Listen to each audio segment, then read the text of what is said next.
It turns a bad loss from just demoralizing into maybe a learning moment, a catalyst. We'll see. That upcoming Lions game suddenly feels massive, doesn't it? Like a real must-win for morale. Totally.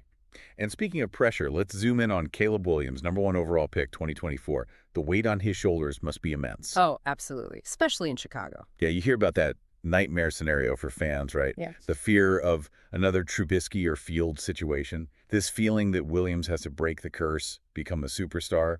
And that pressure probably ramped up after his rookie year, only 5 wins, while his draft mate Jaden Daniels was lighting it up, becoming an instant superstar.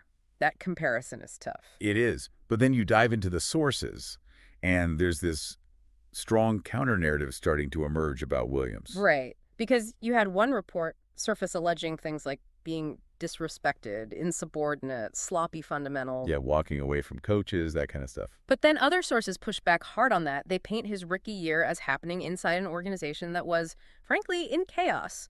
Coach fired mid-season, an offensive playbook under Shane Waldron called a disaster. That context changes things, doesn't it? Completely. So the counter-reality, as you called it, points out that even with all that dysfunction, Williams still threw for over 3,500 yards. 3,541 yards, yeah, which is fifth all-time for a Bears QB in a season. And a 20-6 touchdown to interception ratio, that's pretty solid for a rookie in that situation. And things like the wristband for plays. That's not unusual for a rookie, is it?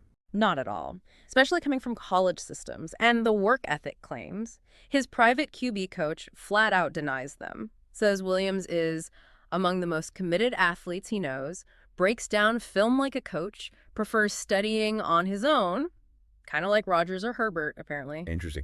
And it raises that question about coaching fitting the player, not the other way around. Exactly, like the reports about him preferring visual learning. So the staff, working with the QBs, simplified the cadence to ready, set, go. Right. Not him demanding it, but an adaptation. A coaching adaptation, exactly, to help a rookie playing behind a line that gave up, what was it, 68 sacks. 68. Wow.